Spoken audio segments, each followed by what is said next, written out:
It is Wednesday, October 5th in the MLB, and I'm Austin from Calling Our Shot. And I'm Logan from Calling Our Shot. And ladies and gentlemen, it is the final MLB regular season day. Logan and I are back with our three favorite picks of the day. As always, guys, just do us a quick favor. Hit that subscribe button. How many people do you know that did the full dang MLB season like Austin and I did? I mean, it took a lot of work. We've had our highs and lows, and, we just absolutely love this community. So just hit that subscribe button if you already aren't subbed. And drop a like. I'm wearing my All Rise Aaron Judge shirt as he hit number 62 yesterday. It's going to be an electric day. Now, don't force too many bets because who knows what's going down on the final MLB regular season day. And don't think, oh, we're just going to call it quits and not do any postseason. Of course, we'll be doing some postseason. It just will be a little bit of a different format as we reduce the number of games we actually have a chance to look at. But let's hop into a recap from yesterday. What we'd like to call a weird day. We cashed our no-run first inning, our 106th on the year. Cashed that. Eovaldi was cruising at 4 Ks. Then his game goes into a rain delay, and he never returns. It gets canceled. So that game pushed on almost all the books. They voided it. DraftKings and FanDuel both voided it. Orioles didn't even get a chance to get out there. That play was avoided. So a 1-0-2 day. Like I guess we'll take it. Logan and I aren't going to complain with winning some money, but as always, we have a couple videos live on the channel if you want to go check them out. Our college football week 6 best bets video, which we had a 7-2 week last week, was posted. There's a college football game tonight with my UCF Knights. Now NFL week 4 best bets, or week 5 best bets. I typo on the screen. We'll be live at 12 p.m. Eastern, and then Thursday night football's video will be live later on tonight. We have one new All-Star, Erica Evans.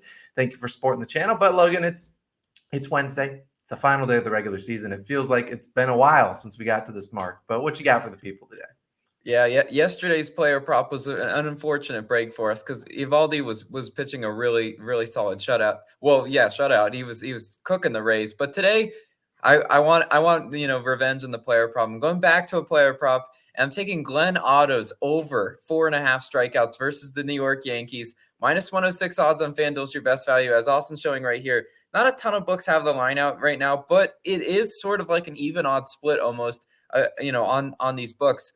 Now, you can do line reading on that, which I'd argue that's a really, favorable line for us because the books aren't afraid to juice the direction that they see coming, right?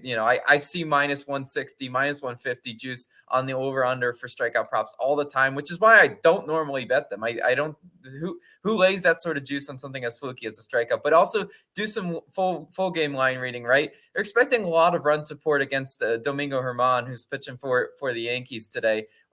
For this Rangers run line to be -150 juice assumes Otto is able to keep this game close, right? Like, just do some line reading. Normally, the books don't give away free plus money on the Yankees, the Dodgers, the Astros. Teams like that, they normally are pretty dialed in. They're not afraid to juice the run lines, just like they're not afraid to juice the player props.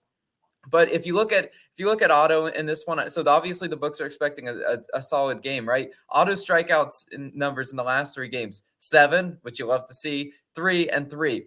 So you ask yourself, why are they setting the line at 4.5? Well, because if Otto is efficient with his pitches, he should be able to be out there for about 6 innings pitched.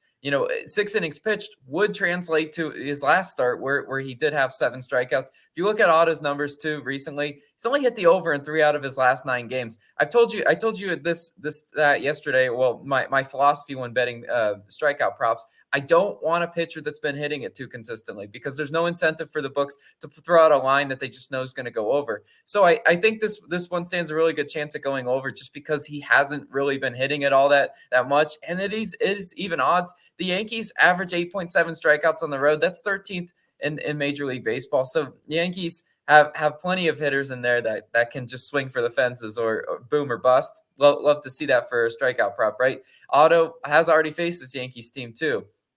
Back in May, 5 innings pitched, 2 earned runs, and only 2 Ks. The biggest mistake you can make also betting a K prop is just to assume history repeats itself and say, oh, well, he got 2 Ks versus last time.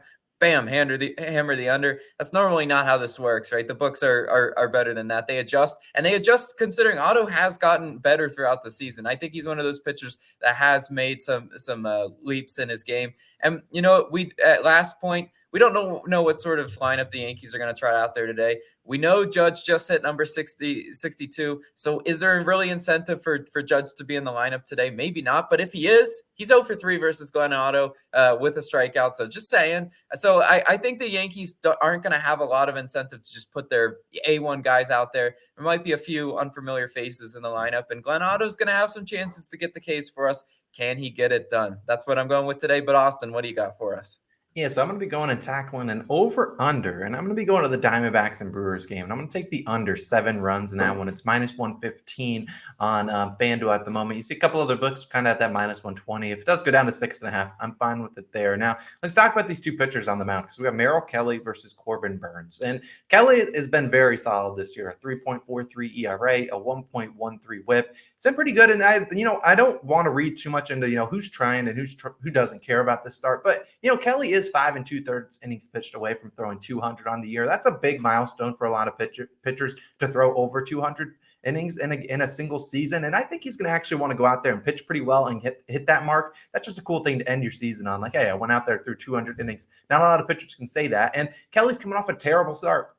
8 earned runs. Like, if he comes out here and gives up 8 earned runs, well, we don't even have a chance to hit this over. But I do think he's got a good chance at getting it done as the ring goes off in my office. But I do think he's got a chance. I mean, I don't think he wants to go into the offseason with 2 terrible starts. And I don't think he really will. I think he'll start off pretty well. Now, the Brewers are batting 188 versus right-handed pitchers over their last 7 games. This is an offense that is limping to the finish line. They really are struggling. And I don't know if they're going to continue to really, I don't know are the Brewers bringing the bats today? Your guess is as good as mine. I don't really think they are. And then you think about Kelly. Can he get his job done? I think so. Now, Corbin Burns, one of the best starters in the league, will be on the mound on the other side. A 2.99 ERA and a 0.98 WHIP. Corbin Burns, we know he can go out there and throw 8 innings scoreless. That's what he did in his last start against the Marlins. So can he go out there, do it once again, throw an absolute gem? I certainly think he certainly could. And look, I imagine Corbin's going to want to keep his ERA under 3. You look at his ERA on the year, 2.99. I don't think he wants to go into the season with an over 3 ERA. He obviously didn't have a 3 ERA last year with a 2.43. So I think it's going to be pretty well. I think he's going to pitch pretty well. And you look at the Diamondbacks, hitting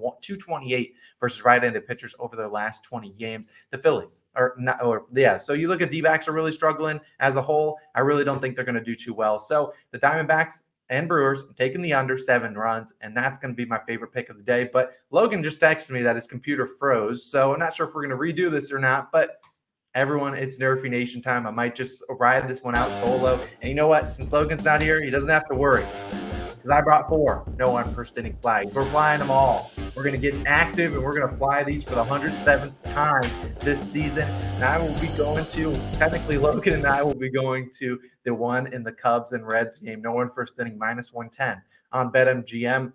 Now, we like this one for a couple different reasons. Now, the first reason would be that in these last 2 starts between these 2 pitchers, they came out, pitched against each other, and they nerfed. They already did that. Now, Ashcraft, not my favorite pitcher to trust in the world, but is 13-5 on no-one first innings, hit this in 8 in a row. The Cubs are an annoying team, 6th in first inning runs, but Sampson, I think he can get that done. Now, Sampson on the other side of the mound, you look at them, 5 in a row. He's got it done. 13-5 on the year, and the over/under set to 8. So the runs could come in this game, but they could come later. The bullpens are not good, and Ashcraft and Sampson both capable of giving up runs. But you also have to look at over the last, I believe, 2 weeks or week or so. These 2 teams have struggled really hard versus right-handed pitchers. Sampson and Ashcraft both are righties. So look, we're taking a shot at it. It's minus 110, not terrible odds. Almost every single nerfy on the slate is juiced. So we like it. We're going to hopefully fly these flags. Maybe Logan will fly them in his silence on his frozen computer, but that's what we're going to do. Now, those are our 3 picks of the day. Our parlay of the day will be this. It will be, that's not the right one. It's going to be John Heasley under 3.5 Ks. And then we'll be taking my same pick, the Brewers Diamondbacks under 7. We appreciate you guys, as always, for coming out to the video. Look, we can't do it without you guys. Thank you guys all for such a great MLB regular season. Logan, we're still cranking it out. I told them your computer froze, but we wrapped up Nerfy Nation. You can fly your flag for the people, but hopefully we can have a great rest of the MLB season. Any final words, Mr. Logan? No, it's been a really great regular season. Austin and I waking up every morning. We do it because of you guys in the community. So just big shout out to you guys. And shout out to your computer for freezing on the final regular season day. It course. doesn't want it to be over. And don't worry, guys, the videos are not done. We'll still have some more MLB content. Just the videos might be being posted the night before. Who knows? We'll see exactly how we want to do it. But Logan and Austin are signing out. Go check out the other videos on the screen, and we'll see you guys in those videos. We'll see you guys then. Peace out.